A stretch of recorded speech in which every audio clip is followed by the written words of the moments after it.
I think a little bit differently than Dale does. And we were talking about this cloud of witnesses, and I said, none of us are separated from them. They're with us every day. And he said, well, is that all the time? Yeah, when you wake up in the morning and they see your attitude and everything else, they're wishing you go back to bed, wake up, and do it all over again. He said, they're all the time, all the time. They're part of this community that surrounds us. In a conversation I had on Thursday, the gentleman was struggling, and part of the struggle was his community. He's not in the community he wants to be in. He's hanging around people they're not getting it. There's no unity. There's a struggle going on. And my comment to him after talking for 45 minutes and everything else is, what's the victory you want? What is this victory? What is this winning that you want? Do you want it for yourself? Do you want it for your family? Or do you want it for God? And often I have to stop my dialogue, the foolishness coming out of my mouth, because I'm winning. But in my winning, I'm killing people around me. That's not a victory. That's not the victory I choose. So in Hebrews 11, one of the things that amazes me is the word faith shows up 27, 28 times. By faith. And it's one of those things, if you're wondering what faith is, what it does, read this chapter. If you're wondering how powerful faith is, read this chapter. So verse 1, now faith is confidence in what we hope for and assurance about what we do not see. That's it. Okay, we can go home now. Well, if that was true, the disciples wouldn't have to walk with Jesus for 3.5 years. Here he is. You see him. Except one of the disciples, Thomas, and I don't think Thomas is alone, needed an extra lesson. Peter, after Christ just wasn't there, he's not around anymore. Well, let's go back to fishing. Let's go back to what we know. Let's go back over there. In the midst of all this that's going on, these are the folks that held on to faith.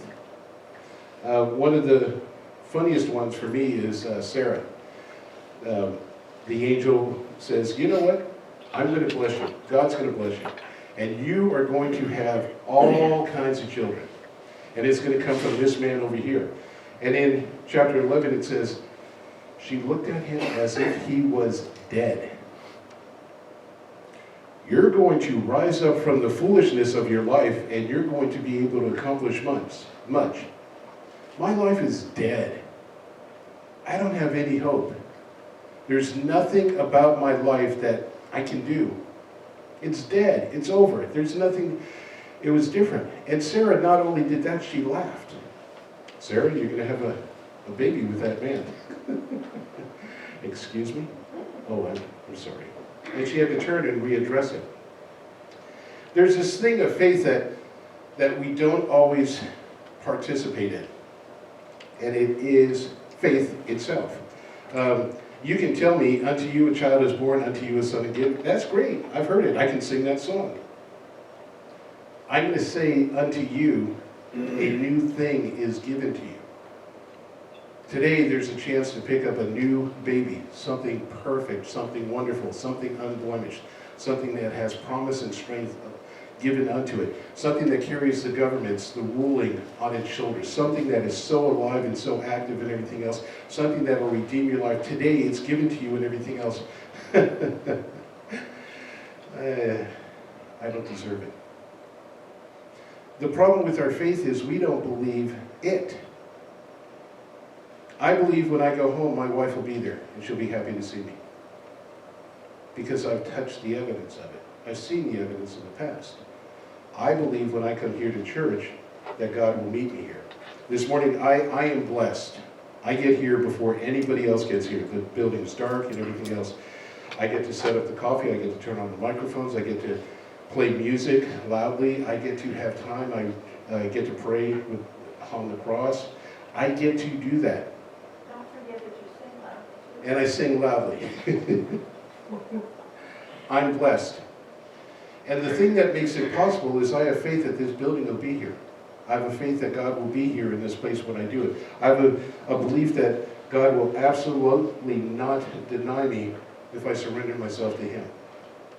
Now, if I came here and started doing it for me, for my glory, opening up the doors and saying, here, let me sing till, I don't think God would be pleased with that. What's the victory? What's the thing that you want? And is God with you in doing it? So we're going to look at Thomas real quick. I'm going to jump real quick. John 20, and I'm going to jump to verse 28. Thomas said to him, my Lord, my God.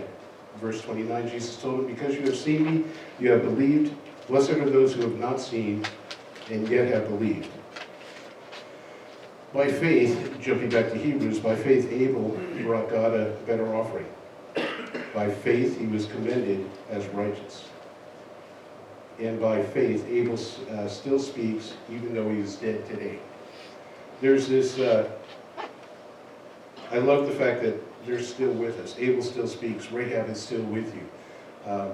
Mary, her gift is better and it shall never be taken away from her. They're still around. You want an example of what it is to be faithful? Ask.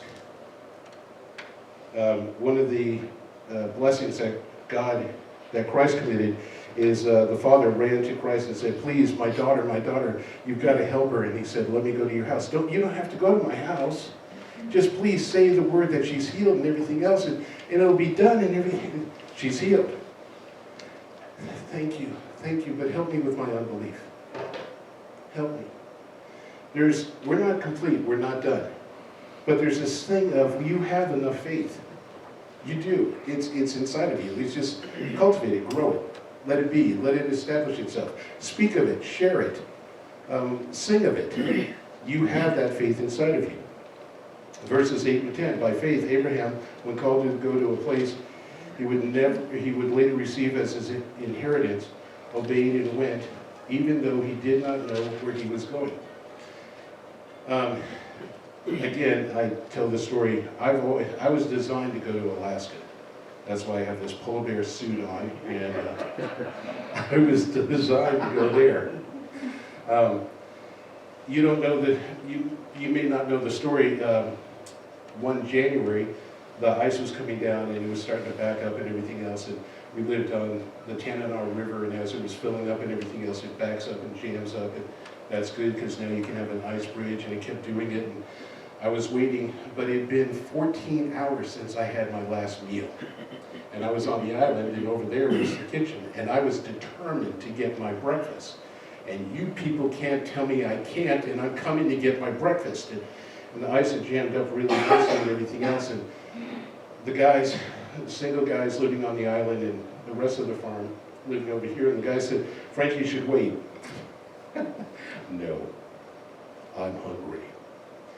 And it's one of those things where who wants to win? I do. And so I walked out on the ice, and it was about here to the sound booth distance. So it couldn't be that far, and it's not going to be, and the ice isn't moving anymore, and it's not swelling according to the river and everything else, so it's got to be safe. So I got about halfway and fell into the water. And I'm wearing my bunny boots and wool and everything else, and I hit the bottom and came back up, and I do not know how. No idea.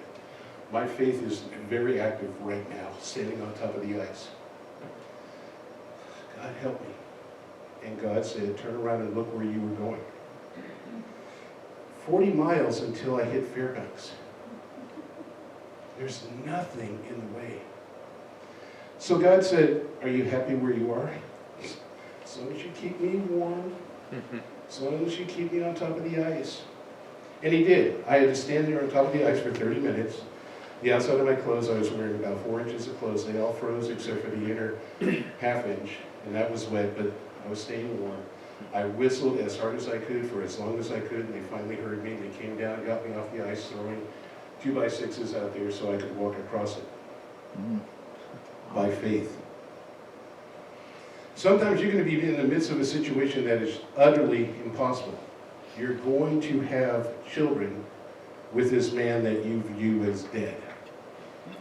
You're going to bring forward 50 other Christians into your church. You're going to establish a prayer meeting that's going to be so powerful, everybody in town's going to want to be a part of it. You're going to set up a free Friday dinner, and people are going to look forward to it. You're going to walk into the city park, and you're going to start praising, and people are going to join you in that. Mm-hmm. Yeah. And you won't know how it happened. When did my heart get turned so that something like that would happen? When did my life change so much that God was able to use me for his victory in that situation? When did that happen? When you surrendered. Who do you want to have the victory? Verses 11 and 12, and by faith even Sarah, who was past childbearing age, was enabled to bear children because she considered him faithful who had made the promise. And so from this one man, and he is as good as dead, came descendants as numerous as the stars in the sky and as countless as the sand on the seashore. It is impossible to have a dead man. The amazing thing about Christ is he didn't die on the cross. Many people have died on the cross. The thing that he did that was amazing is he got up. So, kind of a challenge is, are you getting up? Because I'm sure we've all been beaten in our faith. This morning I had to tell my wife, I'm having a conversation inside my head right now, and I'm being accused of all kinds of things. And she said, like what? And I told her, and she said, that's ridiculous. But sometimes those conversations, that dialogue that we have, is enough to kill our faith. So who are you going to have raise you up again? When Christ said, Lazarus, he's dead, we buried him and everything else, his command to everybody was, roll away the stone and unwrap him. Can you imagine being inside a tomb with a rock in front of it, and Jesus says, hey, come forward. Frank, come on out. Because nobody rolled away the stone. Nobody unwrapped me. I'm stuck there. Well, the promise of God was in the same situation with Abraham and Sarah. It's behind a stone, it's wrapped up, it's dead. But by faith they produce this thing. Unto you a child is born, unto you a son is given. It's unwrapped. It's opened up, it's waiting for you. What do you want to do with it? Carolina, their son is beautiful. Carolina Philippin. Their son is beautiful. And everything, all promises in the world are available to this child. You will be president. You will be a diplomat. You will go from land to land to land. You will turn nations. Everything is possible to you. And then we start adding stuff. Then we start having our faith disappointed. Then we start having I just hope this kid graduates high school. I don't, let's not give them a driver's license. You're going to be irresponsible. I ask in this season, in this time of year, don't treat yourself that way. All things are possible to each and every one of you. You are part of that brave and proud, faithful people.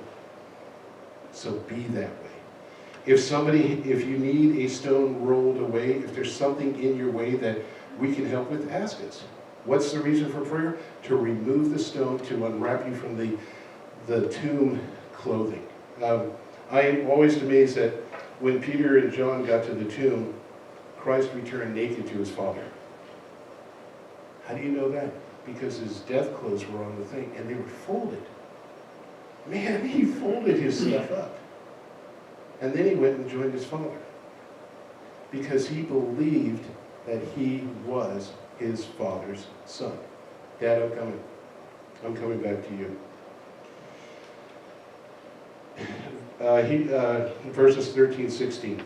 All these people were still living by faith when they died. They did not receive the things promised. They only saw them and welcomed them from a distance, admitting they were foreigners and strangers on this earth.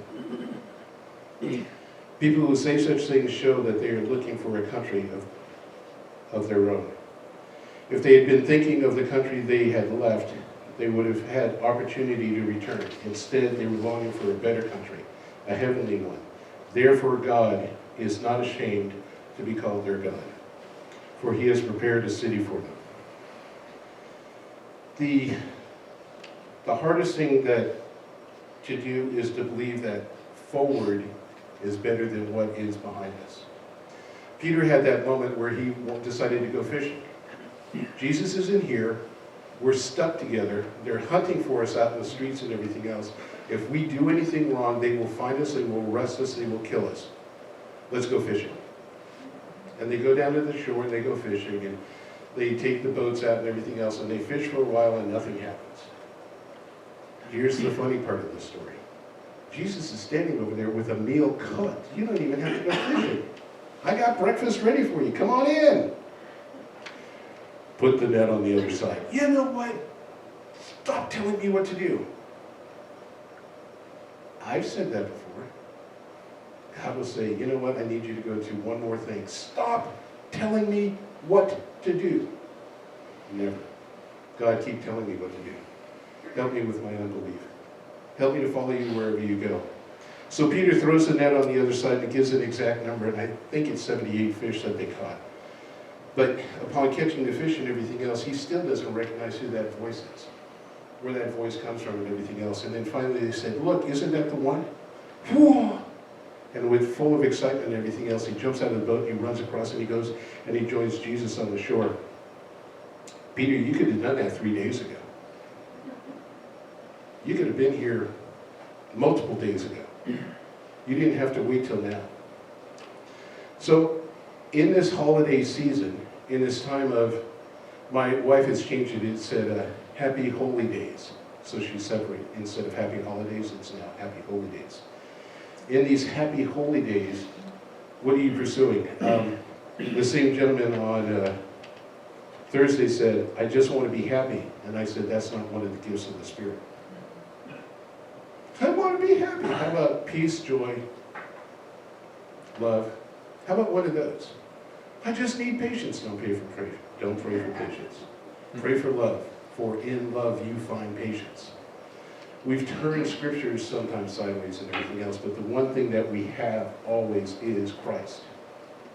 And in the midst of this holiday season, if you need to touch the wounds and find out if Christ is real, talk to any one of us here and ask us if we've had that experience. Is Christ real? Yeah, he pulled me out of a river.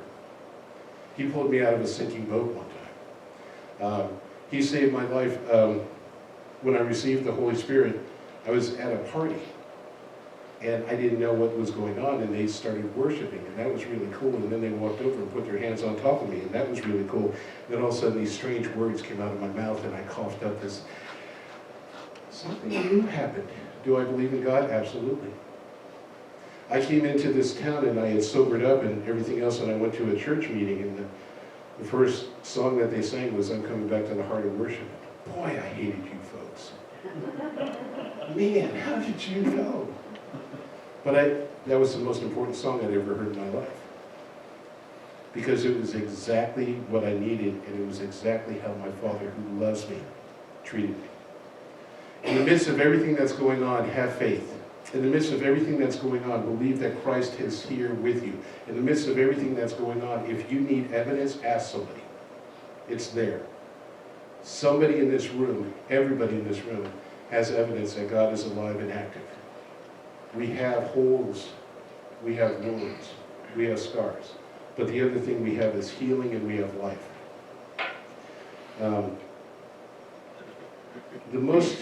For me, the most important thing, so this event, this Christmas, this wonderful thing that's going on, is a symbolization, a date, a marker in the road of where we get to celebrate the birthing, the hope of faith coming alive. I prefer Easter because to me it's a marriage ceremony. It's an invitation to marry Christ. This one is an invitation to invite him into your life in every aspect of your life. So if there's something missing, if there's an area in your life where you're having a hard time, pray for the faith. Father, I believe, but help me with my unbelief. So I'll close in prayer, but in the midst of closing in prayer, extend yourself to Christ and ask him to show himself new to each and every one of us. Father God, thank you Thank you that there's, in the foolishness of my own life, that you set up a light that is so bright that for some of us it's scary. The angel descended and they were scared, they were terrified. Fear not. Okay? I'm not going to practice fear. In the midst of everything that's going on, you said, have faith. I will try to have faith. In the midst of everything that's going on, you said that you knew us. Let me look back and find out where you knew me. Because Dad, Father, I want to go where you are. I do not want to stay here. I want the victory that you established before me, and I do not want to remain dead in my own imaginations, wants, selfishness, and desires. I choose to have your victory. So today, in this place, to each and every one of us, I ask for an absolute victory that comes through the faith and the love of Jesus Christ. That we put on ourselves His blood, His life, that we will see His victory in our life, the life of our families, the life of our friends, the life of our church body. Lord, begin here. Have your victory, have your way. But most of all, let us celebrate you in everything that we do. In Christ's name I pray. Amen.